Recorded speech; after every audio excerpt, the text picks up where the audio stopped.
Welcome on this Tuesday morning. I think I scared Amanda. Good morning. How are you on this beautiful Tuesday morning?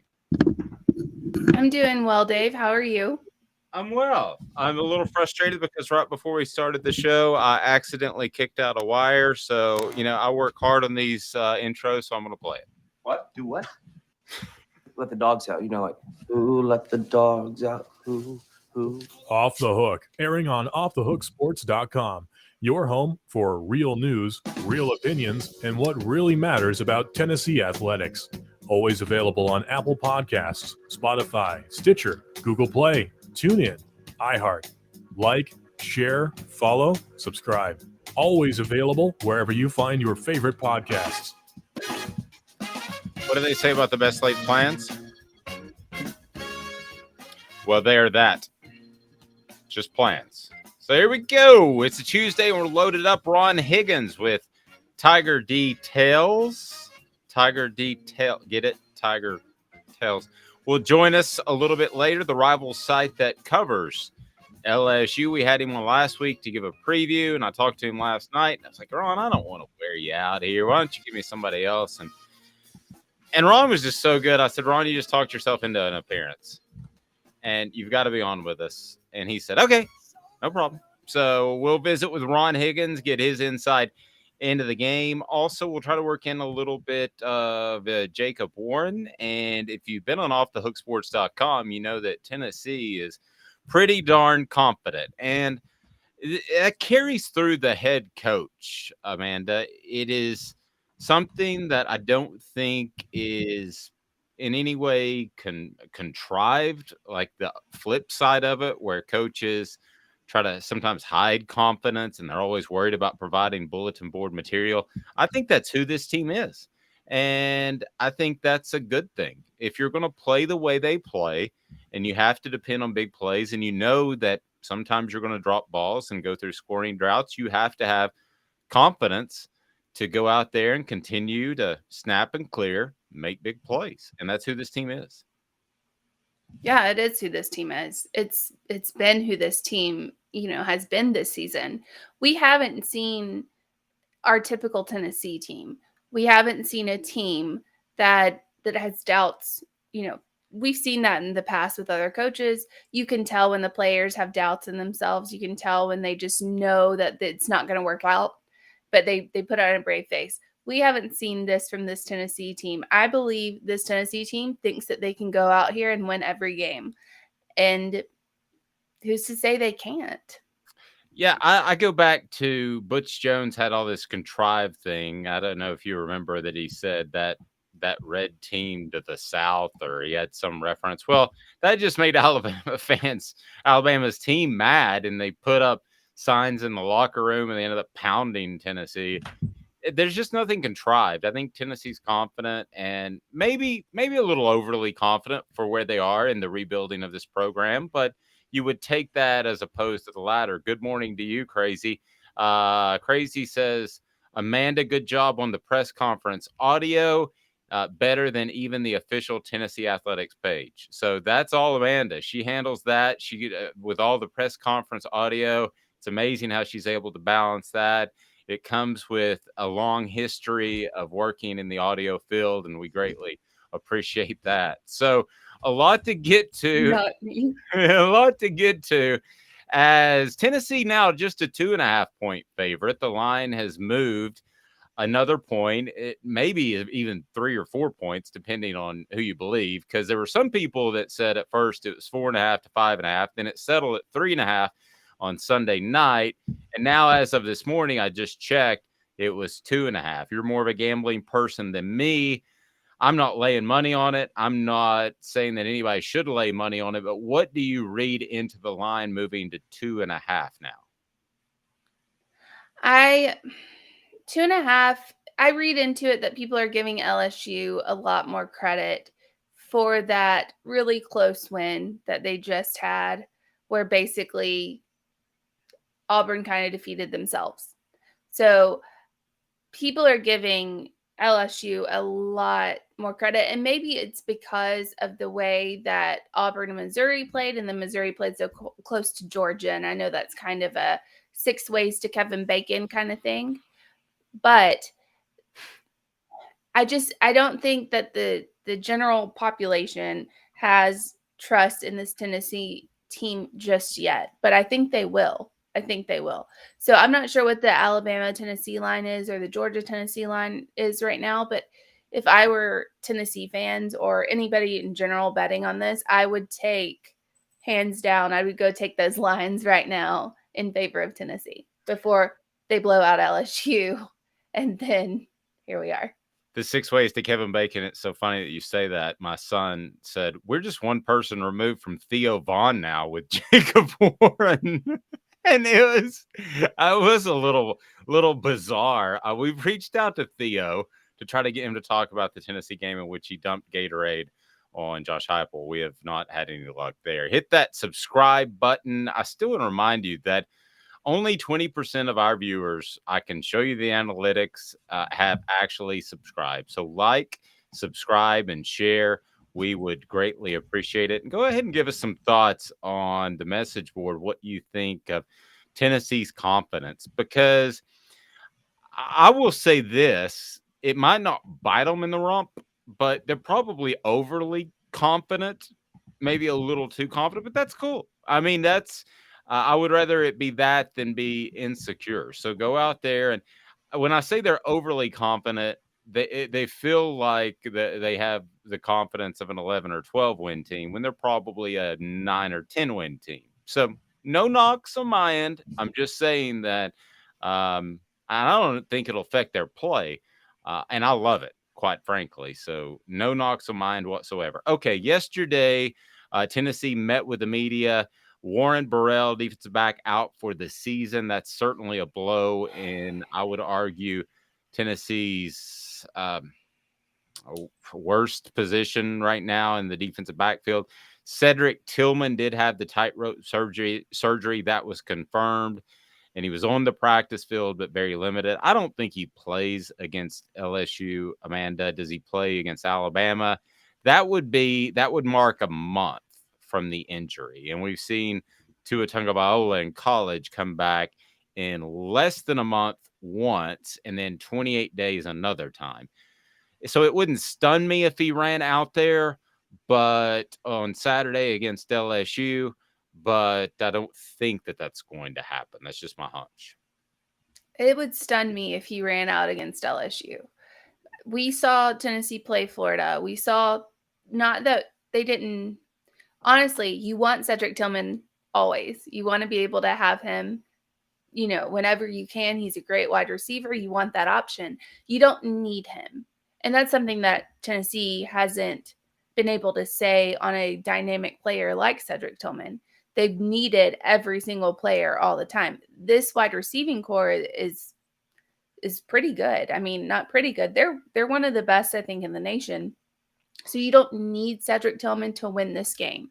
You'd like to have him, but you don't need him. So I would sit him for this game. I would let him take some more time to recover from this injury, from the surgery. And I know it's not that big of a surgery. It's just basically precautionary. It's something to just get the blood flowing through, like, to the feet, because Tua had to have it as well, as you pointed out. I would sit him. I think any coach would sit him. I don't think you tell the media you're going to sit him.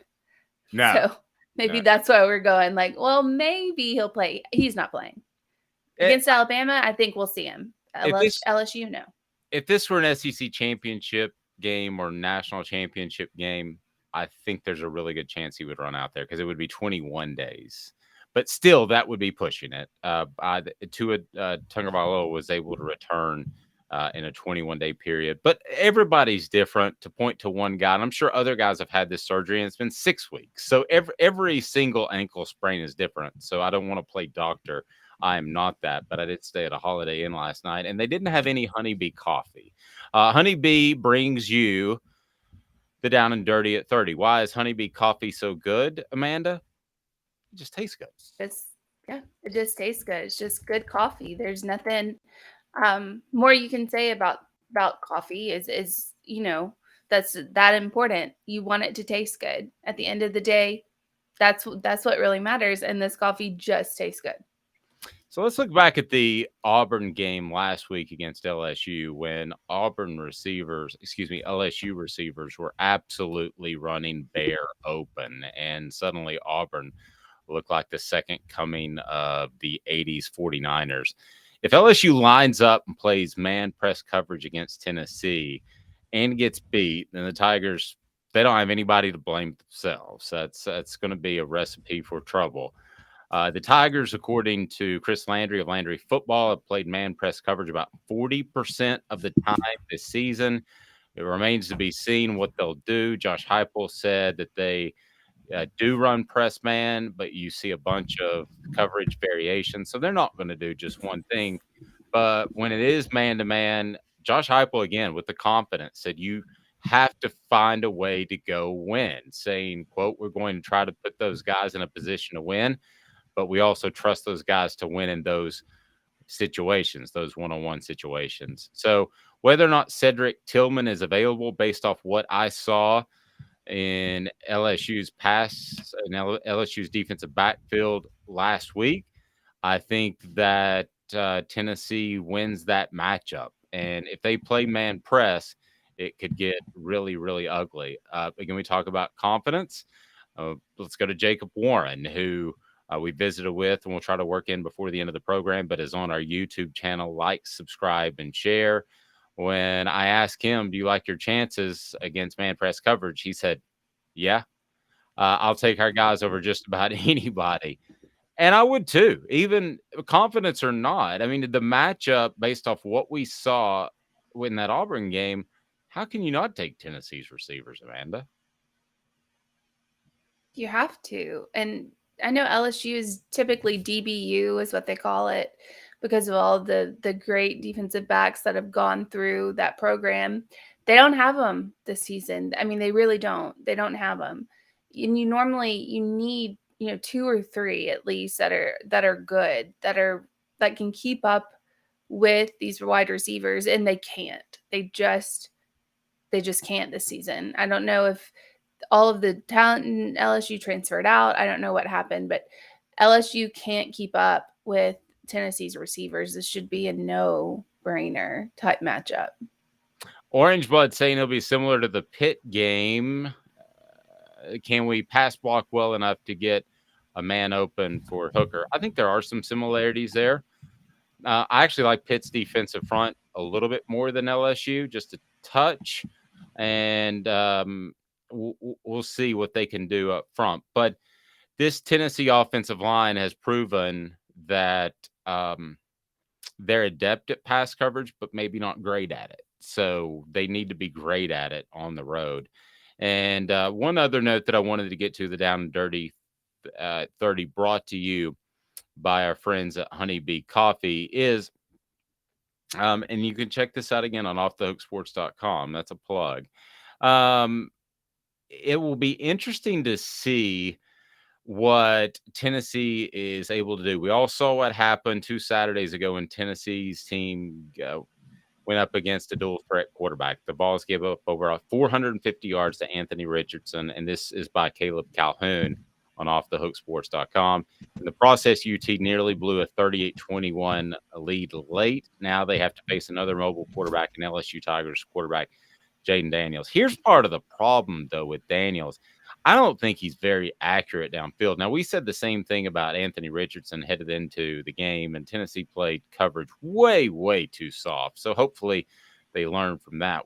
But with Burrell out, the thing you don't want is to make Jaden Daniels have an Anthony Richardson type of day. That's what you're trying to avoid. So, Amanda, you would think the pass coverage would be tighter than it has been previously.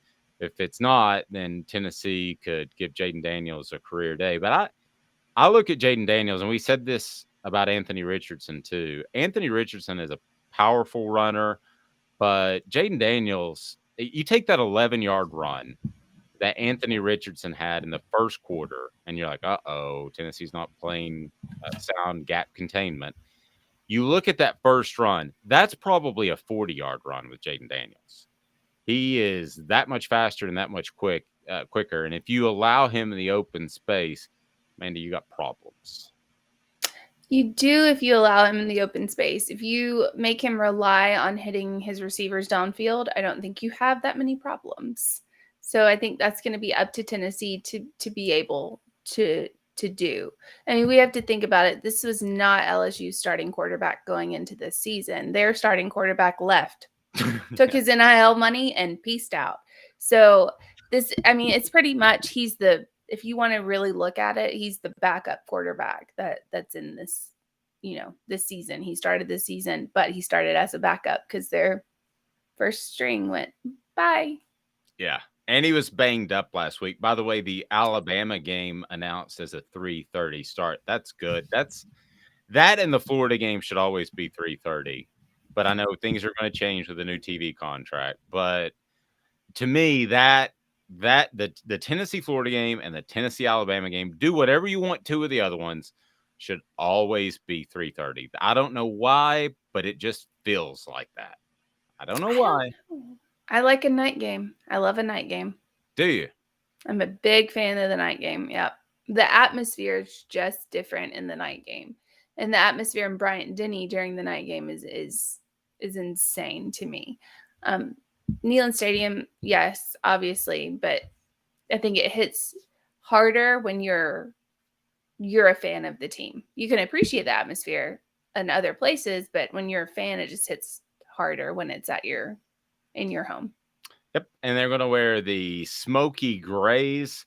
I don't hear as much complaining about that as I used to. Guys, it looks kind of cool. It's marketing. I mean, that's exactly what it is. So I wouldn't get too worked up over it. Try Again Tuesday is a new segment that we want to add to the program. We did that last week, and it's brought to you by Zool Beer Company. Zool Beer Company with a great panoramic view of downtown, place to park, and worldwide award-winning craft beer. That's Zool Beer Company, xulbeer.com. Check them out. Great merch as well. So the Try Again Tuesday, watching the game last night, my son comes in and he offers this up, which I think was pretty awesome. He goes, well, hey, Dad, I saw where one of those gambling sites was talking about this guy who was going to win in a parlay, and it appears I just got an email, who was going to win in a parlay, and if he won, he would win $78,000. But the gambling company said to him, you can just buy out for $28,000. Cash out for $28,000. I don't know if you saw this too, but the Rams had a win straight up. The Rams lost 24-9. So he loses that 28 grand. That's a classic Try It Again Tuesday. Would you have walked away with the 28? I mean, if I'm putting some money on this and I'm winning 28,000, I'm walking away with 28,000. I'm not chancing it. I'm not putting it on the Rams to be, the 49ers. NFL is always unpredictable to me. It's unpredictable. The moment you think it's going to be a hands down, oh, they got this. No, the Jets come in and somehow win this game. And I know the Jets aren't playing, but I'm just saying, whenever you're comfortable with your team, it's Tom Brady's Patriots versus the Jets. And you are 99.9% sure that those Patriots are going to run away with it, and the Jets sneak in and get a win somehow. That's just how the NFL goes. I swear, it happens every week. There's somebody that should not win that comes back and wins. So, no, I would take the 28 grand. I'd cash out at that point. Yeah, especially, yeah. Even without hindsight 2020, I'm taking the 28 grand. We have palatial studios in West Knoxville. But do you have one for Try It Again Tuesday? Do you have one that you want to throw out there? I have a couple. So Try It Again Tuesday. By the way, your one last week, the Alabama readout thing, or Arkansas readout thing for the Alabama game was classic. That looked so stupid. It was unbelievable. But go ahead. No one would have ever known that there was a red out. It looked the same as it would have. It looked the same as if you never announced it. It's the same color for both teams. Makes no sense to me, but that's okay. So my try it again Tuesday is going to go along the same lines. I don't know if you saw the Ole Miss striping the field. That did not work out well. I didn't. What happened with the Ole Miss striping the field? It didn't work. It looked bad. It made no sense. It just did not look. I don't know if people just didn't wear the right color, if they got confused. But along with that game, I'm going to do the try it again. Frat boy gone down, like fist flying in the student section at Ole Miss. Like you saw before the game even started, they're showing kids, like these kids that are clearly hungover for this game. I mean, not making it through even, hasn't even kicked off, and they're just sitting there like asleep. But somehow in the middle of all of it, Ole Miss, like frat boys just go at each other. I mean, punches are thrown. Like it's bad. I mean, somebody must have said something about somebody's daddy's law firm, because I mean, it's just, they're out for blood at this point. And I'm just like, God bless it, guys. You're in suits. Try it again. Try going to a game. Maybe sober this time. As far as the stripe it out or checkered or whatever you want to call it, Crazy said everybody tried to copy Tennessee. You know that actually Tennessee copied that from Oklahoma, if you remember correctly, when they played there. And I thought at the time that it was going to be a massive disaster. I didn't think anybody would understand what colors to wear, but they pulled it off. Tennessee still has a losing record with the checkered kneeling, but that is no thing. That is not a jinx. People are like, oh, it's a jinx if we wear Smokey Grays. It's a jinx if Peyton Manning's there. It's a jinx if we checkered kneeling. No, it's not. There's no such thing as jinxes. I'm sorry. There's just not. Aside from the Cubs, that's probably the only jinx I've ever heard of that I actually were like, yeah, maybe that is. But the checkerboard kneeling is so cool because the end zones are checkerboard. That's what makes it so cool.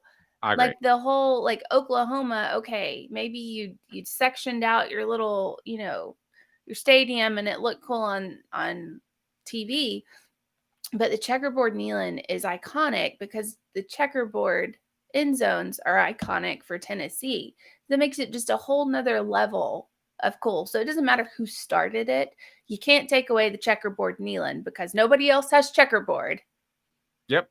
That's well put. And that was a tradition started by Doug Dickey way back in the day, and started a lot of traditions that, when he went to Florida, people forgot about and got angry with him. But yeah, you're right. I hadn't thought about it like that, but the checkerboard end zones make a lot of sense. It fits in well. Anybody else that does it just seems like they're trying to do something different. And probably trying to sell more jerseys. If they do a Smokey Grey out, I'm going to get physically ill. If they encourage, that would be awesome. No, it would. Is that today's tough question then? Yes. Oh man. Who else has ever done a gray out? So we're working like heck. Today's tough question. What's the real debate? You sipping my Soupe Guadalupe? Exclusively on Off the Hook Sports with Dave Hooker and Amanda LaFratta. You drinking my sake, Kimosabi? Oh my God. All righty. Is that what we're going to do? Would you love it? A gray out? All gray? That would be, I'm sorry, that would be sweet. I think that would be sweet. I don't like it. I don't like it. Oh, why not? It needs to be orange or white. All right, so what are our choices? Because white. You do the absolutely hate it, kind of like it, sort of like it. So how do you want to break it up? And that'll be today's tough question. Orange Sea Lion says no. Daniel says no. I think this is the first. It would be cool. Destroy you in. That's fine, but I think it would be awesome. I mean, Penn State has the whiteout, so nobody can really do that. Nobody can do the whiteout and make it look cool like that. But for Tennessee to come out in smoky gray uniforms and their entire stadium be smoky gray, that would be sweet. I don't think they'll ever do it because the checkerboard Neyland is iconic again. But that would be sweet. Chris said, I've been a Tennessee fan all my life, and I don't own anything gray. A Tennessee Vol 09er says, do a blackout. All right, today's tough question. You phrase it, brought to you by Nutrition World. Today, partnering with you on your wellness journey. I can't encourage you enough to go to Nutrition World and their e-commerce store. That's where you need to buy your supplements, because you're going to get the best supplements that money can buy at the best price. And the thing about Nutrition World is they're all about quality, and they're going to make sure that you get the best supplements and you get taken care of. Their e-commerce store was voted one of the best supplement stores in the entire nation. That's incredible. Orange Blood said we just need to ball out, just win, and get away from the gimmick marketing. Teams like Bama don't need to resort to that. And man, more and more people. Joe is like against gray out. He's doing the emoji vomit. When you get the emoji vomit, that's pretty strong. So again, I'm not a Tennessee fan, so that would be, that's probably why I'm like, I'd love it, because I think it would just look cool. Aesthetically, I think it would look cool. The checkerboard Neyland Stadium is awesome. Like, I think it looks cool. And I'm like, so let's take it to the next step. Let's see what else you can do. Raleigh says black and gray checkered. So you go ahead and set it up. We'll ask Ron Higgins that question here momentarily. He'll be with us. Stay tuned. Ron Higgins with a complete LSU breakdown. We're back in 2 minutes. Tell us about Big Orange Phillies, family friendly. Mr. Viles? Gary Viles here. I want to personally invite you to North Knoxville's newest sports bar and restaurant. It's Big Orange Phillies, located in Black Oak Center. And yes, folks, it's happening in Halls. Big Orange Phillies offers family-friendly environment with homemade meals and the best deli-style subs around. Billiards, darts, jukebox, shuffleboard, and cornhole, and a full bar. We also offer valet parking on weekends and during special events. We even have a covered back patio. It's happening at Big Orange Phillies. We want, we need, and we appreciate your business. Hi, Mike Davis here with City Heating and Air, reminding you to always dare to compare. Our team provides quality local heating and air service, installation, and maintenance across East Tennessee. We use only the best equipment like American Standard heating and air conditioning for your residential, new construction, or commercial needs. Honesty, dependability, and customer satisfaction have been the cornerstones of our business since 1961. City Heat and Air. Dare to compare. This is Al's Dish Barbecue Supply, so come on in and see all the different rubs and sauces we have, plus the complete line of Green Mountain grills. Don't be overwhelmed. We have plenty of help so you can produce the best barbecue and amaze your family and friends. Barbecue is America's food. We'll do what we can to bring you all the best products. We're Al's Nest Barbecue, where Chattanooga goes to grill.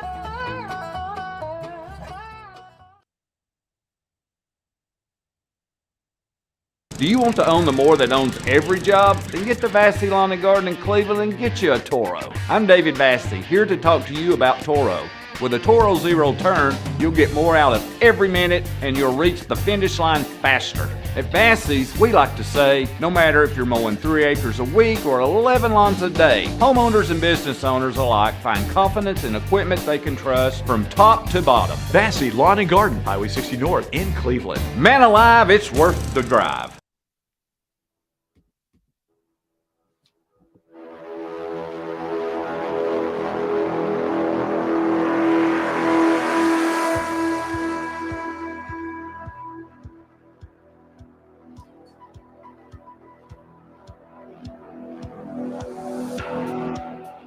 I have zero idea why I dropped a man out of the shot. Made us far less aesthetically pleasing. Like, I don't know. That line down the middle of the face was top notch. There you go. Yeah. She's Amanda LaFratta. I'm Dave Hooker. Ron Higgins coming up here momentarily. How are we phrasing today's tough question today, Amanda? Okay. As the smoky gray uniforms roll out against Bama, Should Tennessee fans try a gray out in Neyland Stadium? So here are the options. Go ahead, get on there and vote. No. You, David. Like, if anybody's seen Schitt's Creek, if you haven't, check it out. It's hilarious. What did you say? Schitt's Creek. It's SCHITT''S. Yeah. Shit's That's it is. Is the first one. 2 is we couldn't pull that off. 3 is that'd be cool. And 4 is absolutely let's do this. All right, shoot it out there, and we'll ask Ron Higgins here momentarily what he thinks of the whole idea. It has been shot. Yeah, you mentioned something, the whiteout. Could you not do the whiteout too? No, that's a Penn State thing. Don't do the whiteout. The Penn State, no, that's a Penn State thing. Leave it to Penn State. Raleigh suggests a black and gray checkered. No, I don't hate that as much as all gray.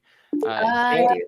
All right, let's ask Ron Higgins. Ron's appearance brought to you in part by Craft Treats. I'll tell you more about Craft Treats here momentarily. But Ron joins us now. Ron, we were kicking around the idea of a gray out at Tennessee. You covered a lot of Tennessee games, for those that don't know, for the Memphis Commercial Appeal. Now with Tiger Details, give us a preview of LSU. And what do you think about a gray out for the stadium? Well, first of all, I hate Tennessee's gray uniforms. Hate them. Hate them. They're the worst uniform combination they have. This just simply is. Okay, I mean, there's better combinations than that. I even like their white uniforms better with the orange numbers with the black outline. I mean, it's kind of bold looking. If I'm going to alternate, but I don't know how gray gets in there as an alternate uniform for Tennessee. It's not a good look. It looks dingy. Looks like they hadn't washed them.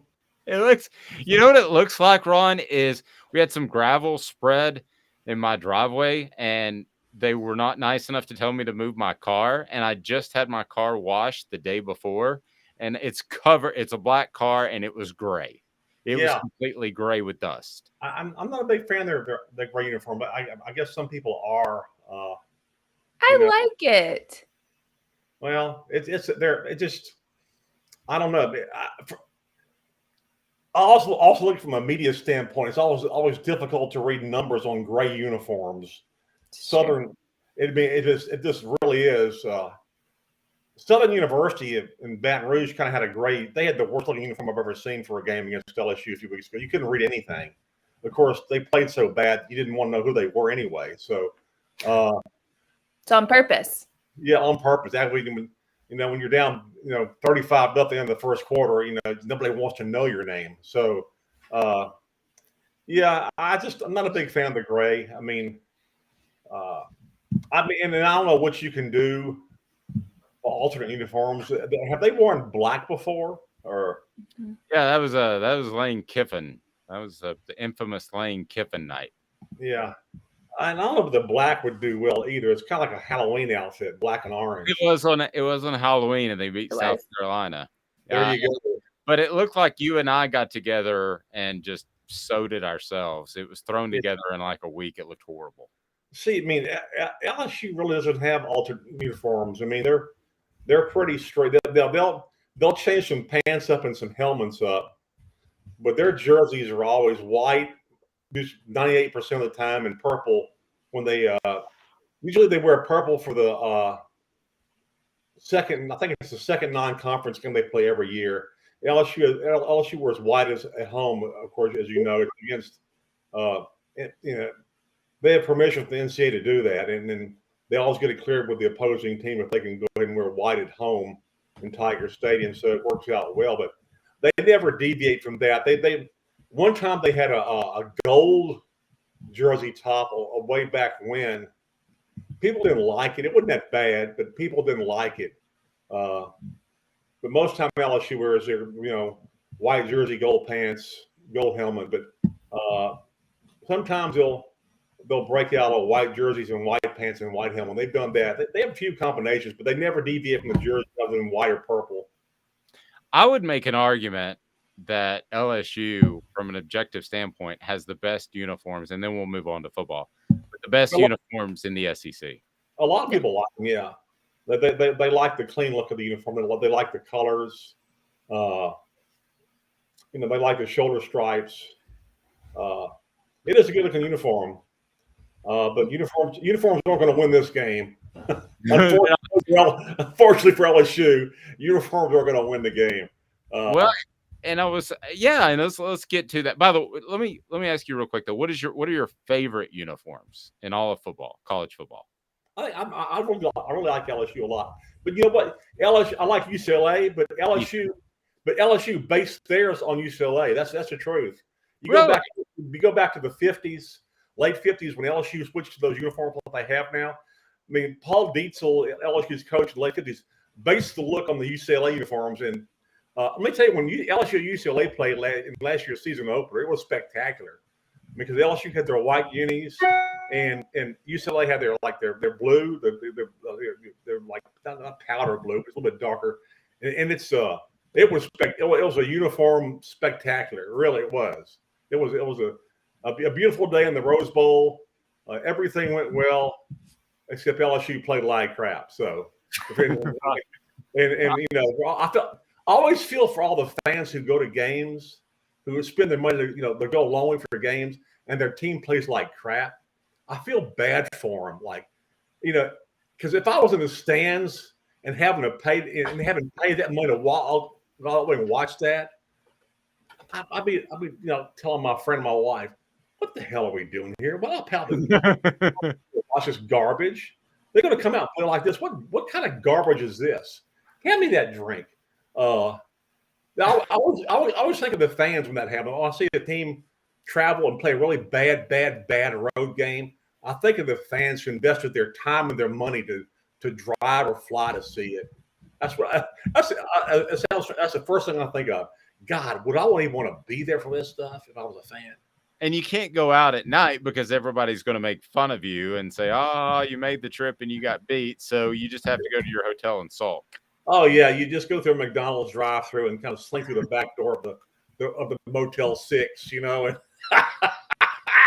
like, is nobody going to see me? And you check out at 6 a.m. You just kind of, you don't even check out. You go straight to your car because you can do that now. It's like, let's go, honey. Now let's go. So, yeah, it's like you're Robert Kraft. Wow. Sneaking in and out of the masseuse parlor. Yeah. Ron's appearance brought to you in part by our friends at Craft Treats. They've got the chill pills that will take care of your pet. And I want to get you some chill pills because you've got the which Bichon is it now? Oh, Skippy. Skippy is high energy, baby. Skippy is just like put it this way, I have a sweatshirt and he's eating it bit by bit, Does the Skippy was it Buffy or which was the one that had its own Facebook page? That was a Buddy the Wonder Bichon. Yeah, he has his own, and Skippy makes appearances on there. Yeah. Okay. Well, we can get you some. Chill pills from Craft Treats. So if your dogs ever have social anxiety, or maybe they're getting older like my dog, then they can take care of you with the CBD cannabinoids. I'm not kidding. I'll send you out some. How about that? I'm going to give my dog cannabis and get him high. That's good. I like that.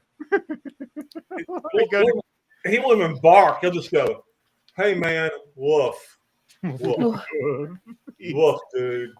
Cheech and dog. Like, hey man, I'm really hungry. Where's the food, man? Go to crafttreats.com and don't forget that you can save 20% if you use the exclusive code off the hook. Crafttreats.com off the hook. It'll take care of your pet, make your wallet happy too. Ron, you seem to think that this is a game that Tennessee should win, and they would have to, based off our conversation last night, they would have to make mistakes to lose. Tell me how you see this game, 20,000-foot view. Well, first of all, I think the people setting the line in Las Vegas have been smoking crack. 3.5 points, really? 2.5 points? That's what it is? Yeah. Really? Have they seen LSU try to throw the ball. LSU averages 7 yards of completion. They got a quarterback as fast as he is and as great as he is at making plays with his legs. He is still reluctant to throw the ball downfield. Tennessee may put everybody on the line of scrimmage because this guy will not throw the ball downfield. No matter what Brian Kelly has done to try to get this guy to throw the ball downfield. I mean, there's receivers who are open. The guy doesn't want to throw it to them. And subsequently, they're a one-dimensional offense. The running games, it's okay. It's nice. It's all right. But you're not going to beat Tennessee with a one-dimensional offense. And LSU now, I realize Tennessee is giving up some big plays. I get that. But if LSU gets big plays on Tennessee, it's going to be off of slip screens and slants and stuff like that. It's not going to be going 15, 20 yards downfield to air. I don't know if this Jaden Daniels will not throw the ball downfield. Maybe this is a game he does. But the fact that he's skittish to throw the ball downfield is worrisome because this guy has now started 34 college games, 29 at Arizona State and 5 at LSU, and he still won't throw the ball down that damn field. And he's got some of the best receivers in the nation. Keyshawn Butte, a preseason first-team All-American, was targeted twice at Auburn last year, twice. I mean, this guy's open. They got other guys who are open. This guy he will not throw it to him. He's not comfortable enough to throw it to him. But LSU has other options. Your backup quarterback, Garrett Nussmeier, he doesn't give you the best chance to win because he doesn't move as well as Daniels does. So LSU's kind of in a dilemma quarterback-wise. I know Tennessee fans are going, yeah, right. He's telling us a bunch of crap because we heard this with Anthony Richardson before. Yeah, can't throw the ball. Sure. Well, if this is the week he does it, this is the week he does it. But at Auburn last week, it hit an all-time low because LSU had to rally from 17-0, and they scored their first touchdown off a defensive fumble. And then what happens? LSU all of a sudden at the end of the first half of games, they scored in the last drive of the first half. I think the last 3 games maybe. It's like all of a sudden they're like, okay, we got to wake up. Let's go. And I don't know if it's the fact that they up their tempo or teams play a prevent defense, which is the wrong thing to do against LSU because Daniels will kill you with his legs. Yeah. I mean, you play a prevent. I mean, there's been so many drives this year, those last-minute drives in the first half where they've gone 80 yards and probably 40 of them or 50 are his runs because they're dumb enough to go cover LSU's receivers, and he'll just take off running and get massive gains. That's LSU's offense, and really is that, they send receivers out, people are open, he doesn't throw it, he runs against massive gains. That's LSU's offense right now. Their defense has played really well. They had some busts last week. Had a new guy in the secondary, hadn't played yet, and there's some communication problems. But for the most part, their defense has been pretty good. Their special teams plays awful. Kelly says it's gotten better. Maybe it has, but last week they had 4 penalties, special teams. So field goal kicker is shaky. The punter's really good. The return game is getting better, but there's still too many penalties and stuff like that. So 2.5-point favorite, 3.5-point, whatever it is, I don't know. I don't see that. And I know it's Tiger Stadium. And listen, the 11 o'clock start's not going to matter to LSU. They've won the last 5 or 6 times they play 11 o'clock. Yep. It's a matter of which team right now is further along in its program as far as under a relatively new coach. I'm going to be honest. LSU has better talent. They do. I mean, their recruiting classes, they have better talent. That doesn't necessarily going to win this game. I think the team that really is further along in rebuilding under its coach, a team with a much better quarterback, a team with an offense that puts up points. I just don't see Tennessee losing this game, and I don't see Tennessee not covering a spread. I just don't. I mean, I just think that's incredibly low. Ron Higgins, join us with TigerDetails.com. Before Amanda reminds me, hit that subscribe, like, and share button. Be sure and do that so we can be a part of your Tennessee and SEC coverage. Amanda, jump in there. So if in fact LSU does pull this off, let's just go worst case scenario for Tennessee fans. How do you see them doing it other than just giving up big plays to Daniels with his legs? What will they have to do to pull off this win? So LSU? Yes. Daniels have to stay in the pocket and actually throw to receivers. Guys are going to get open. LSU's got really, really, really good receivers, all of them. But you got to get them the ball, and you got to be patient and stay in the pocket. Against New Mexico, he did that, and he was like 22 of 28, and he looked great. And then he comes out against Auburn, and this kind of went back to the way he was the first few games, where I understand. Look, he's so fast, and then last week he got banged up a bit at the end of the game. I think he got a bursa sack injury. And the only time I ever heard a bursa sack injury was Peyton Manning getting hurt. Yep. Before the Orange Bowl game, he got hurt in the SEC championship game way back when. It really dates me. Shows how ancient I am. He was on. If you remember, he was on Letterman too, and his knee was as big as a soccer ball. He was on Letterman before it. So Nebraska's like, oh, well, we know to go after him. But anyway, sorry to get your side. But he's been practicing, so he's okay. But that said, if he needs to stay in the pocket and hit his receivers and give LSU balance on offense. If he does that, LSU's got a shot. But they got to figure some way to slow down Hendon Hooker. Any quarterback who's – I know he runs the ball well too. So, but, I just think for LSU's sake, they got to figure some way to make him move in the pocket or throw his timing off in his passing or make him uncomfortable. I don't know if Tennessee's going to win necessarily with a run game. I just think they've got to make Hooker uncomfortable, and Daniels has to really stay in the pocket and hit receivers. And that's the way LSU can win this game. But maybe they can make Hooker uncomfortable, but Daniels has to improve vastly from the last game for LSU got a shot here.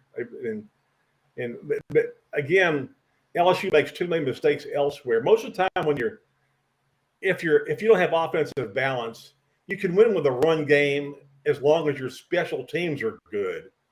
And LSU's special teams haven't been good.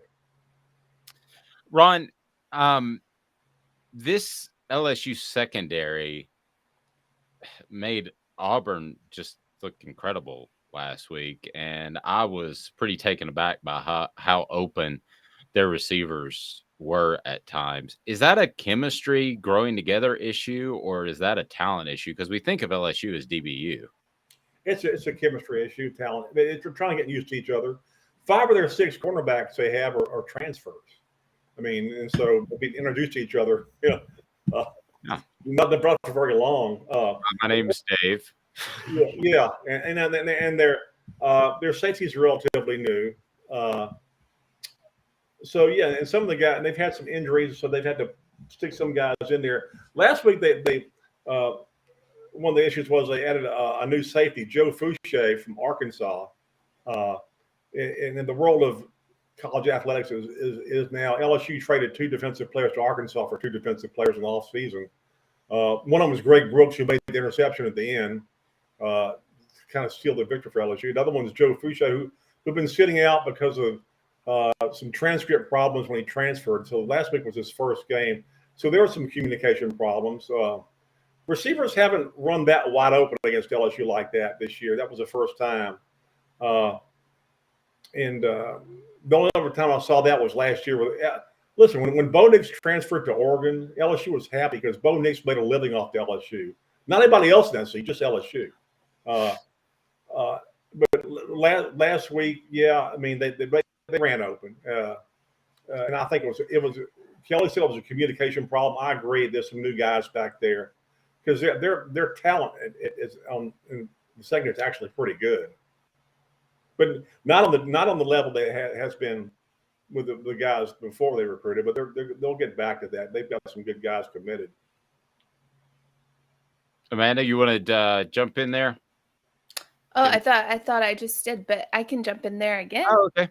Well, it's up to you. But Brandon says, Ron, has anyone ever told you that you sound like Jack Hanna, the animal guy? I've never heard that before. I don't heard that either. No, I've been mistaken for him. I've been mistaken. I've been mistaken for Rutger Hauer, the actor. I've been mistaken for Jack Sigma. Who is it that I get all the time, Amanda? Megan Rapinoe. No, it's not Megan Rapinoe. That was somebody making fun of me because I lost weight at SEC Media Days. No, the actor. James Woods, a young James Woods. Yeah, do I look he like loves it. James Woods? Like a young, a little bit. You mean, you need to be even thinner in the face. He's almost gaunt. Yes. Yeah. I'll tell you what my one Jack Hanna story, if you got a second. So this was back in 2005 when Philip Fulmer was catching some heat, if you remember, and Jack Hanna came out publicly and said that he was supporting Philip Fulmer, which well, great. And so I went through all kinds of venues to get Jack Hanna on the show, and it was 7 minutes of fluff so I could get to one question. And the question was, if Philip Fulmer was an animal, what animal would he be? Yogi Bear? No. Jack Hanna took a second and he said, Pumpkin? That's a good question. He said, He said, that's a good question. He goes, I just think he'd be like a big old walrus. Oh my God. An orca. Oh, orca. That's just brutal. He said, but he meant it in a complimentary way because people don't know it. Walruses seem docile, but can be very violent and attack. Wow. You're up on your walrus knowledge. I got it from Jack in that one interview. I didn't know you were the world's foremost walrus expert. Other than, the Beatles song, I didn't know you were, or the golfer nicknamed the Walrus. Craig Stadler? Is that it? Okay. The Walrus. Yes, it was Craig Stadler. It's a good reference. Wow. Ron, as far as Brian Kelly getting this program under wraps after a really shaky start in the opener, how much credit do you give him? Because this could have been a team that he lost, but it doesn't appear that that's the case. I'll give him a lot of credit. I mean, he's very good. I mean, he's just really good about the way he handles himself and handles things, and constantly, talking to his team and preaching certain things. I mean, and he's very honest about their team. He just and he was. I guess that's what I like about him, that he calls it like he sees it, and what he sees is the truth. He's said all year. Now, we've played with a lot of heart, a lot of grit, and it's great, but that's not going to get it done against these teams we're playing up. Tennessee, and we're coming up Tennessee and Florida, Ole Miss, Alabama. The heart and grit's not going to win games. You got to execute. You got to do the right things. You've got to take care of the details. You can't be sloppy. I really like that. I like a guy who's like, yeah, you're right. And I think he's likable as a coach because he doesn't insult the fans' intelligence. I mean, LSU fans see the same things he's seeing.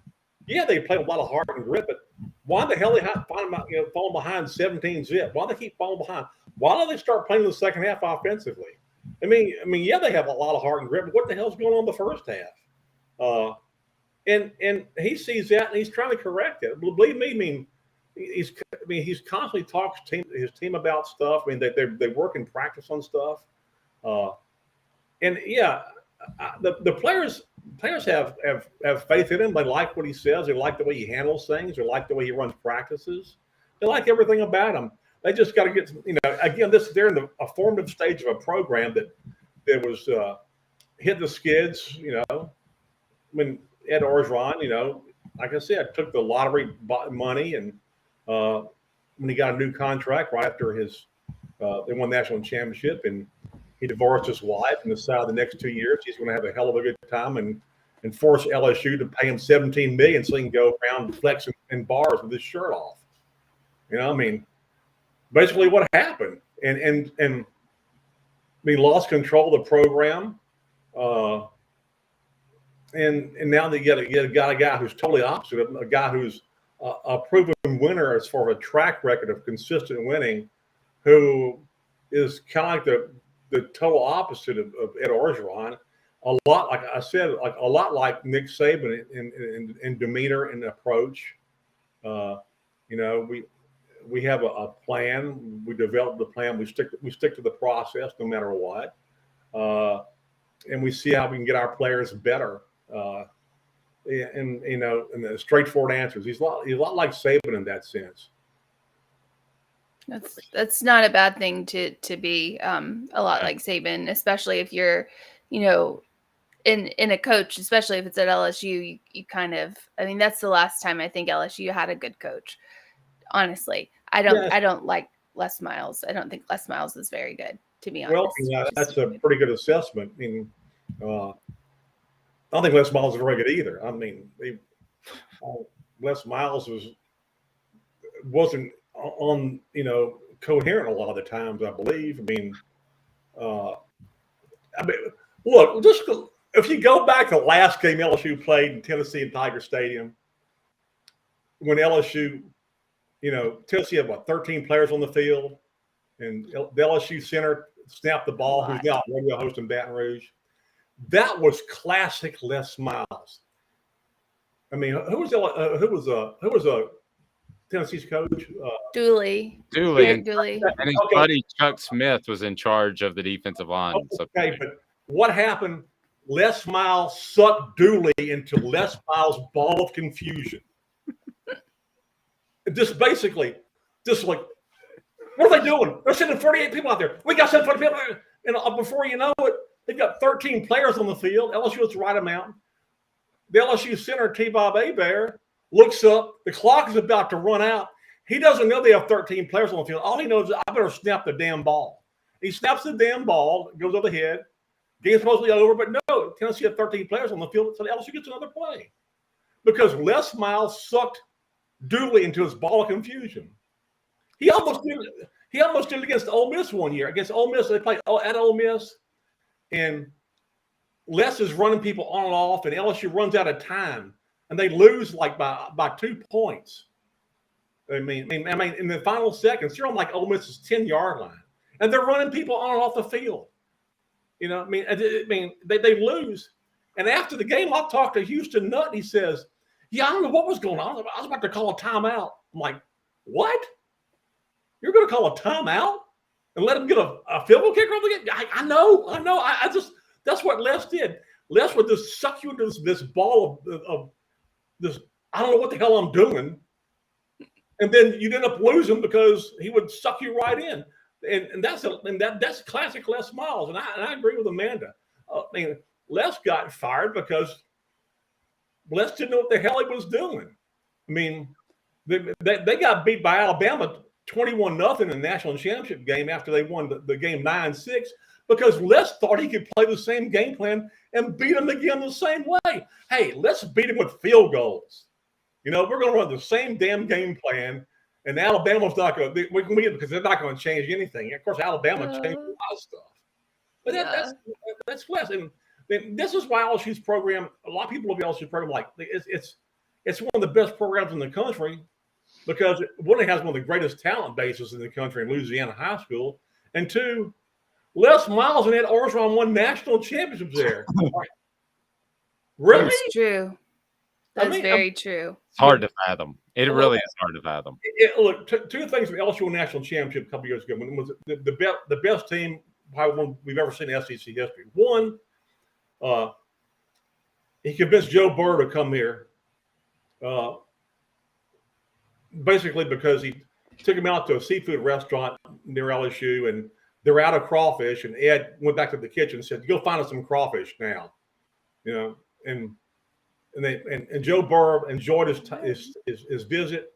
Also, LSU got a guy named Joe Brady from the New Orleans Saints, who was like an offensive analyst or whatever. And he came in as kind of like called some plays along with LSU's offensive coordinator. And just had a great knack of calling plays and was great. But Orgeron didn't know. He told me after that season, I didn't know how good Joe Brady was. I mean, I was shocked as anybody. LSU, everything. It was a perfect storm for LSU that year. Everything came together at the right time. And Burrow was great. I mean, he was a graduate student by that point. I mean, who basically all he did was, I don't know if I think he just took classes online and just went to the football office the rest of the day and studied offense. And they had great talent around them. If you look at the people in the pros now, LSU from that team, it's unreal. So it was a perfect storm. And it happens. But again, they didn't keep it going, and Orgeron didn't know how to keep it going. He made bad hires as coordinators.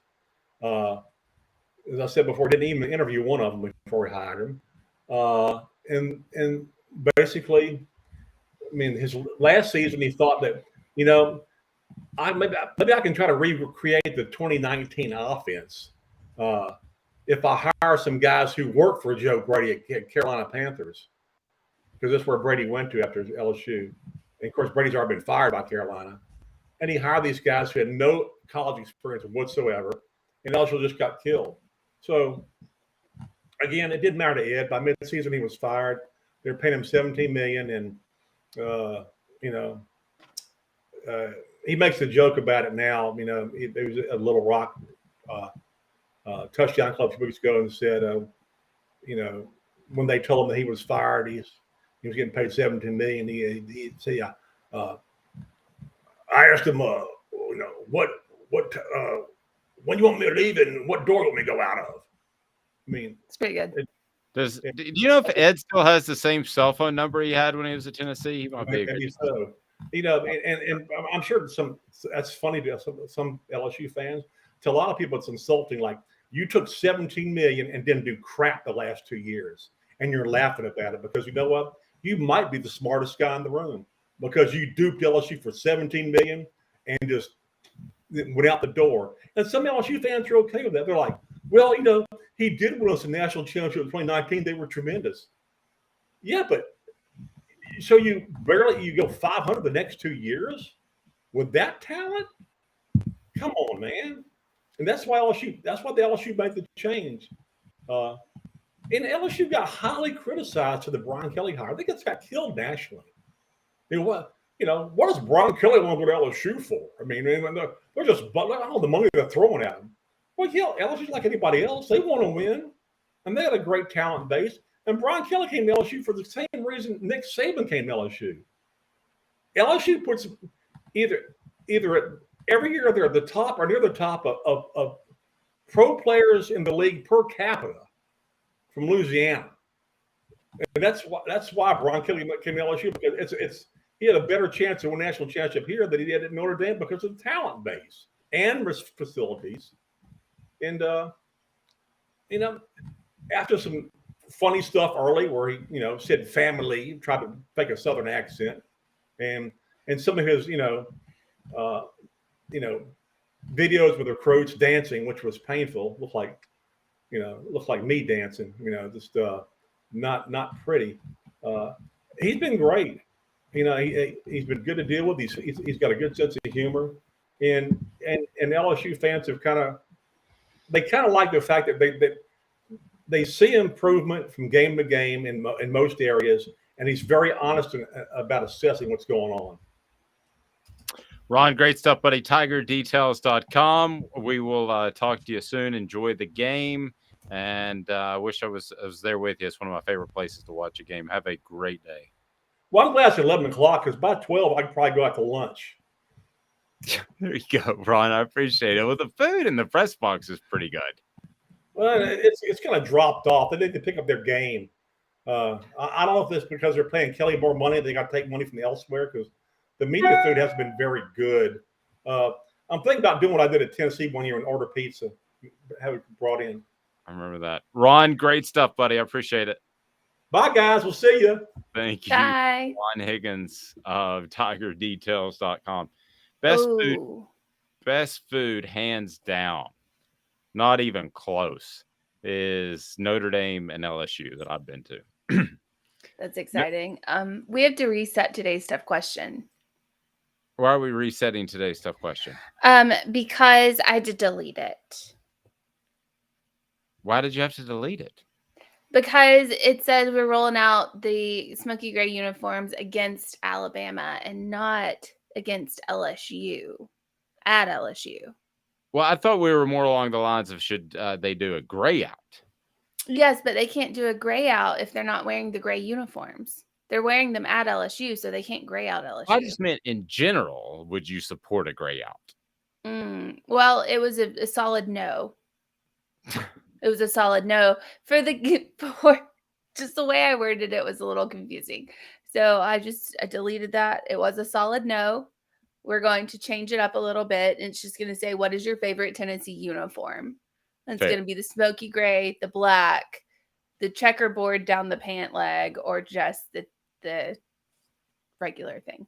Hey guys, you don't want to make a mistake when it comes to real estate. I've done that and it cost you thousands and thousands of dollars. So don't do that. That's why you need to go to andymasonrealestate.com. That's andymasonrealestate.com. It's a pretty simple concept, the best service and the best prices. That's what he does. That's why he's been an institution there in the North Knoxville area, but services all of Knoxville for well over, I'm going to date us, Andy, well over, goodness gracious, 20 years, 25 years, and over 40 years of experience in that office. And that's Andy Mason, and he'll take care of you. Go to andymasonrealestate.com. He's my realtor. He should be yours. And like I say each and every time, everybody that we endorse, everybody that has ads on our site are people that we do business with, or we would if we needed their services. So again, that's andymasonrealestate.com. So coming up, we will discuss what animal Brian Kelly would be. No, we won't. But we will have message board bingo, and we'll have more good times. Maybe a little bit of Jacob Warren. I keep teasing that, but haven't had a chance to get to that. But more after this. Stay tuned. Give me 2 minutes, and we'll be right back off Book Sports. It's Gary Viles here, Viles Automotive on Callahan Drive. I've been selling cars here in East Tennessee for 27 years. In that time, I've come to realize it's not about the car. It's about you, the customer. So I'm here to take care of you just like family. Good credit, bad credit, you name it, we can get you taken care of. If we don't have it, we can find it for you. We go across the country to get any vehicle that you want. And here at Viles Automotive, we don't believe in fake numbers. We just give you great deals. And as always, we want, we need, and we appreciate your business. Do you want to own the more that owns every job? Then get to Vassey Lawn and Garden in Cleveland and get you a Toro. I'm David Vassey, here to talk to you about Toro. With a Toro Zero Turn, you'll get more out of every minute and you'll reach the finish line faster. At Vassey's, we like to say, no matter if you're mowing 3 acres a week or 11 lawns a day, homeowners and business owners alike find confidence in equipment they can trust from top to bottom. Vassey Lawn and Garden, Highway 60 North in Cleveland. Man alive, it's worth the drive. This is Steve Rain. I own the Midnight Oil and Michelin Tire Direct service station here in Ooltewah. It's not a fancy place, never has been, but it's a clean place with clean restrooms and good folks who work here. We sell gas and fix cars, nothing glamorous, but we love what we do, and we're going to keep doing it for a long time to come. There's not many real service stations left, and that's a shame. We're the guys just like the guys back in your hometown. We'll fix your tire, change your oil, and put a new set of Michelins on your car. If you want a Twinkie, you'll just have to keep on going. Thanks for the business.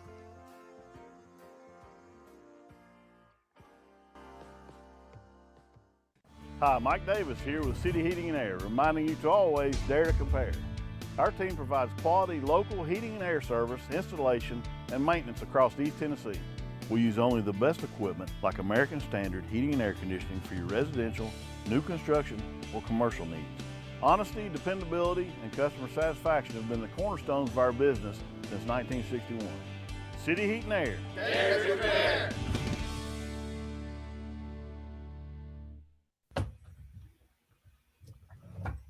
Da da da da da da. I don't know what Da, da, da. I'm playing. And that's not even the right song. My goodness. My apologies. Disaster running the board today. It's been like since 1998 since I did that. Maybe that means Tennessee will win a national championship. Owl's Nest Barbecue there in Ooltewah has all of your barbecue needs. What were you singing, Amanda? I know. It's just making up something. Yeah. What's funny is I could hear it in my ear, but you couldn't hear it. Owl's Nest Barbecue has all the barbecue supplies you could possibly want. Owl's Nest Barbecue has the rubs, spices, and all of that, and has the Green Mountain Grills. If you don't go there and you like barbecue, you're crazy. Just crazy. You have to get to Owl's Nest Barbecue. My favorite Ed Orgeron recruiting story that I can tell, and it has nothing to do with him showing up at Marlon Brown's house, who ended up at Georgia. And let's just say that he may have partaken before the visit, which is why he ended up at Georgia. But anyway. Did Marlon Brown have a sister? No, Marlon Brown had a grandmother that wasn't real happy. And but my favorite one of all time, and we're going to try to get Ed Orgeron on the program. So please like, subscribe, and listen. I'll text Ed. What? Yeah. What's up, Hook? That's how I'll start. I guarantee you. Promise. Yeah, we can get him. So, so my favorite Ed Orgeron recruiting story is he's at Southern Cal at the time, and he's recruiting Adrian Peterson. Okay. So Adrian Peterson's, there was one problem, and the reason he wanted to play at Oklahoma was a pretty serious one. And it was his dad was in prison, and he wanted his dad to be able to watch his games. So a lot of recruiters, this is why I do respect Ed Orgeron, because he didn't give up on it. A lot of recruiters would have said, well, all of the USC games aren't going to be televised because I don't think they have the direct TV option in prison in the Oklahoma penal facility. I could be wrong, but anyway, most of the games weren't televised. So Adrian Peterson wanted his dad to be able to see him play. Ed Orgeron actually called and tried to get his father transferred from the Oklahoma prison to an LA prison so that he could watch his son play for Southern Cal. Wouldn't it just been easier just to call and be like, can we get DirecTV set up here? I don't think that either penal facility is going to acquiesce to such request when you are just talking about football. They're kind of talking about big boy stuff like people killing people. I mean, but the mere fact that you would have the gall to do that is both awesome and bizarre at the same time. But like I would think that the easiest thing would just be like, maybe we can set up, if we pay for it, can we give this guy DirecTV so he can watch his son play? Not can we move him to a different facility? You could put a dish and run the wire in through the bars of the window, maybe. Something, but not move the prisoner to a whole different state. That was the plan. That was the plan. Lord, help me. Pedigo Chattanooga, locally owned store where you'll be treated like family. The region's foremost electric bike experts. They put their hearts into helping you find the perfect electric bike, and they'll do that. And they've got service there at Pedigo Chattanooga. Our friend Jacob Warren stopped by when he was in Chattanooga, and Pedigo Chattanooga will take care of you. By the way, you can hear Jacob Warren, you can hear Cooper Mays, you can hear Chris Landry. How about John Adams? You can hear Josh Ward as well on our YouTube channel. So please like, subscribe, and set those notifications on. Share as well. We definitely appreciate that. But that would have been a heck of a move for them to be able to pull off moving Adrian Peterson's dad to Southern Cal. That would have been awesome. Okay. This is a long time ago. Maybe they didn't. I don't know. I mean, I think either one, your request or Ed's, was a little outside the norm. I think that's. I'm sure it was outside the norm, but I think, hey, maybe I could pay off, the warden to get this DirecTV in here, versus, hey, let's move this entire prisoner because this doesn't seem like a bust. I'm just imagining the conversation. What's up, Judge? I've been looking at it. He's got a good in-house record, and he's been a good prisoner, and he wants to see his son play, and his son's best opportunities at Southern Cal. So, Judge, can we move him to L.A.? I'm just imagining that conversation. What if the guy didn't want to move to L.A.? Like, he's just calling on behalf of him. Oh, there's no question. Big picture, this is trying to fit a square peg into a round hole. Yeah. Crazy says taxpayers already pay enough. Inmates don't need the sports package. Amen to that. I agree with that. I'm not saying that they do. I just feel like that would have been maybe the more approachable, option versus, can we move a prisoner to a different state because of the TV options? This is too good. We got to have Ed on. I'll see if I still got his number in my phone. Say something interesting, Amanda, while I check and see if I've got his number in my phone. Well, I think we have covered interesting when it comes to... Talk about Philip Fulmer being compared to a walrus. We talked about... I would have gone with the hippo. They're angry too. They are the most lethal... they're the most lethal animal on the planet to humans, and they don't eat meat. That's the craziest part. People just think they're cute, so they try to touch them, and they crush them with their... I learned this in Africa, and they crush them with their giant jaw thing, and then they die. They don't eat them. They just leave them. Just leave you laying there. Like they just... hungry hippos. Yeah, they just don't want you to get on their turf.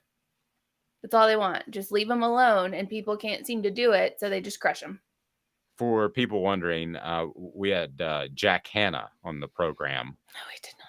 In 2000, I did in 2005, and he asked what animal he would compare Philip Fulmer to at the time, and he said a big old walrus, because walruses seem docile, but they can attack, which would be the same thing as the hippo. It wasn't any sort of a weight joke. Come on, that would be distasteful. It'd be an orca. Big Orange Philly's a great place to go watch the game, and the games are on pretty much all the time now. We're in football season, so you got action on Tuesdays and Wednesdays. So you've got Thursday night football, and end of the weekend, a great place to watch the LSU game. It's family friendly. Unlike some places in Baton Rouge, it is very family friendly, and at Big Orange Phillies, they've got fantastic food as well. Some people ripping on Gary Danielson. That just continues, and saying he's an Alabama homer and all this. Ooh, no, he hates Alabama. Alabama. I don't know, man. I've never had Pat Summerall. To me, was the gold standard of play-by-play guys, because he talked very little, and he got out of the way of John Madden. But other than that, announcers really don't stand out to me that much. But I can't Danielson. stand Gary. The reason we bring Danielson up is he'll be on the call for the Alabama game. That'll be 3:30 a week from Saturday. And boy, you talk about a gauntlet of games. Tennessee with 8 straight. And you could argue that the Vols benefit from a bye week after a monumental win over Florida, so they don't continue to think good about that. I think that's a strong argument to be made. But, man, 8 straight games. That is a gauntlet for a team that's still building depth. John says no one likes Gary Danielson except maybe his family. Oh, man. The one It's thing about Gary Danielson, I'll give him credit for, is he uses the word bastardize better than anybody I know. I think I mentioned that to you the other day. Did I mention that to you, Amanda?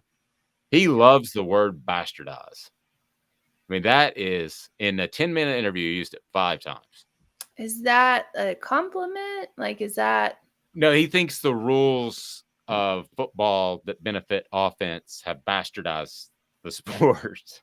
No, I mean, is it a compliment to be able to use bastardized 5 times in a 10-minute interview? Because I don't feel like that's just maybe I feel like that's the word of the day kind of thing, and it just stuck with him. You know what I mean? On his phone, he got word like of the calendar. Yeah, word of the day calendar, and he just for some reason saw the June 4th word of the day, and just that made a lasting impression on his soul. I don't know about the word of the day, but the sleep of the night comes from the Mattress Place. The Mattress Place, 30 to 70% off each and every day. The Mattress Place is unbelievable and closer to downtown Knoxville and UT campus than you would think, just a couple of miles away.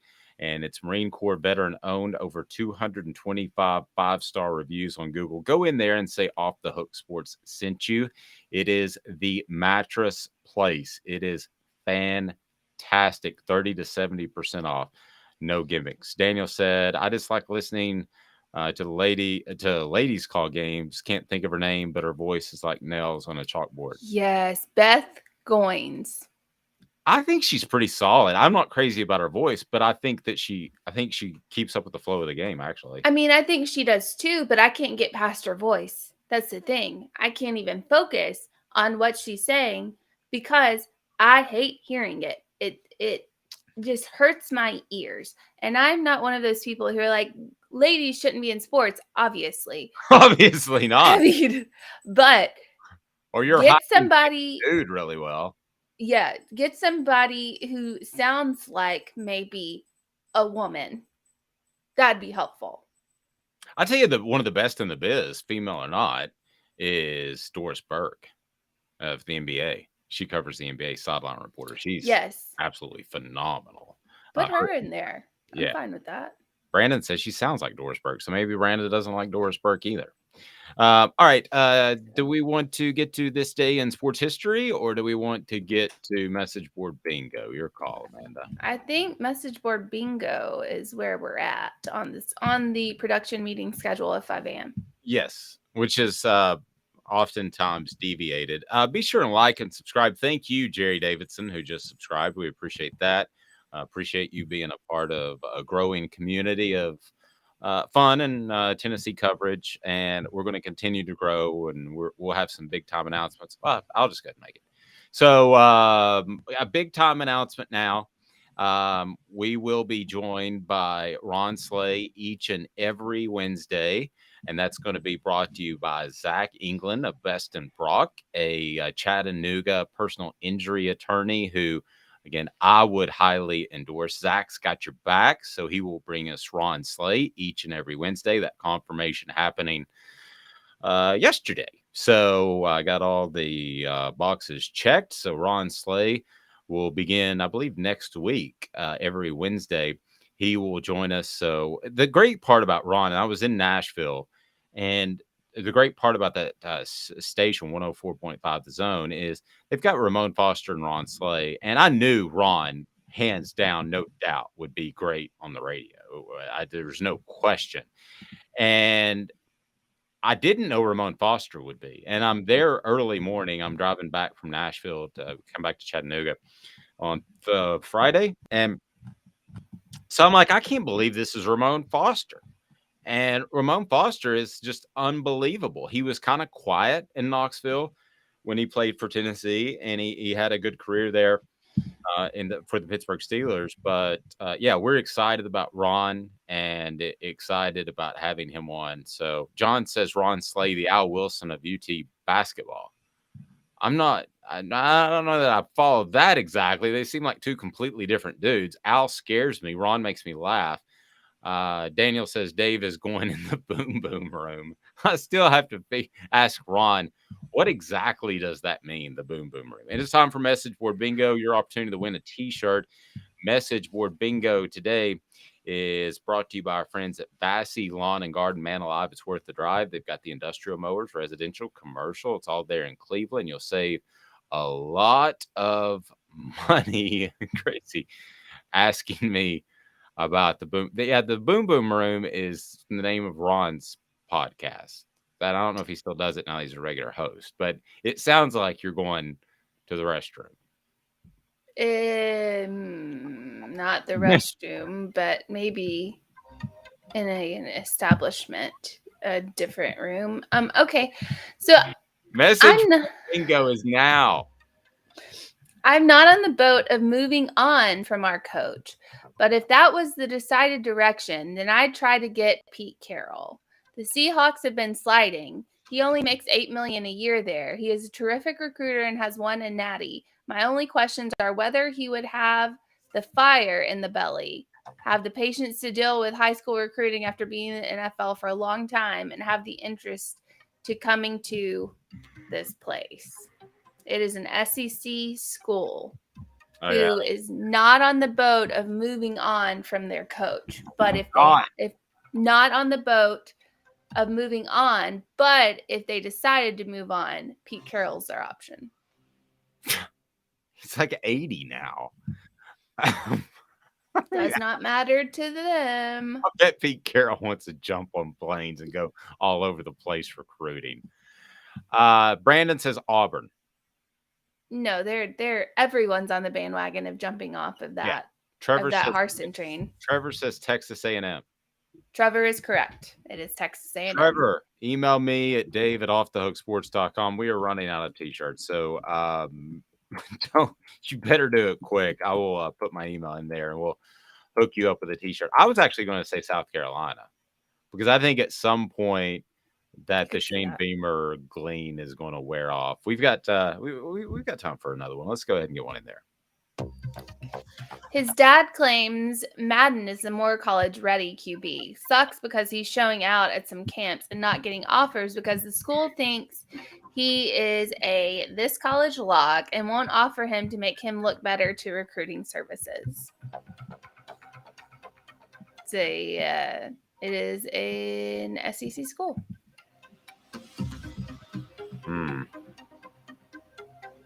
I'm completely struggling with that one. Crazy says Tennessee. It is Tennessee. It is Nico's little brother, Madden. Oh, okay. Crazy Yes. already won a shirt. Are you going to give this away to somebody else, or are you just going to roll with the shirts? Yeah, Madden is Nico's brother. I know that. He's making a t-shirt quilt. I wonder, honestly, does Madden know that he's named after a coach, or does he think it's a video game or a broadcast? I'm sure his It depends. parents. It depends told what him. generation you are, really. I'm sure Because his parents let him know. it's a cool first name, though. Oh yeah, I like it. Yeah, I mean, I've never heard of that before. It's not as good as Seven, as Costanza suggested on Seinfeld. Seven. Seven. It's all I've got. I've got 7. You can't name your kid 7. All right, this day in sports history brought to you by City Heat and Air Conditioning. City Heating and Air is just, man, it's about integrity. They've been there over 50 years, so you know exactly what you're going to get when you go to City Heating and Air Conditioning. And this one's just way out of left field. But I was watching baseball the other day, which I don't do a lot, and that Tony La Russa is still at it. I mean, good gracious. It feels like Tony La Russa has been a manager since like the 70s. And he's 78 years old today. And Okay. is that not insane? That is pretty that's pretty insane. Not as insane as the 1987 first Scab Sunday of the NFL was today, with replacement players as a result of players' strike, chiefly related to the expiration of the 1982 collective bargaining agreement. Players returned on October 15th. I remember that. Okay, guys, hang with me because I want to interesting story that you may not know. The movie The Replacements with Keanu Reeves. Whoa. Did you know That's a that's remake? no, it's based off of a Tennessee quarterback. Did you know that? Loosely based off a Tennessee quarterback, Tony Robinson. Tony Robinson was actually in a penal facility at the time. Tony Robinson got a work release program, and he was able to play for the Washington Redskins. The Washington Redskins were almost all scab players. They played the Dallas Cowboys on a Sunday night. The Dallas Cowboys had Tony Dorsett. They had all their, not all, but most of their good players. And he threw this moon ball that was caught that ended up being the play of the game, but was like a crazy, just had a crazy day. And Washington beat Dallas in that game with mostly scab players. And that kind of pushed the NFL. That was a game that pushed the NFL to get their contract situation under wraps. And Tony Robinson then had to report back to prison. So he had to go back to prison, and he watched the Redskins win a Super Bowl in prison. There you go. That's this day in sports history, but we don't know that it necessarily happened today. We will join you at 8:30 tomorrow. She is the awesome one, Amanda LaFratta. I'm just Dave Hooker. Have a fantastic day, everyone.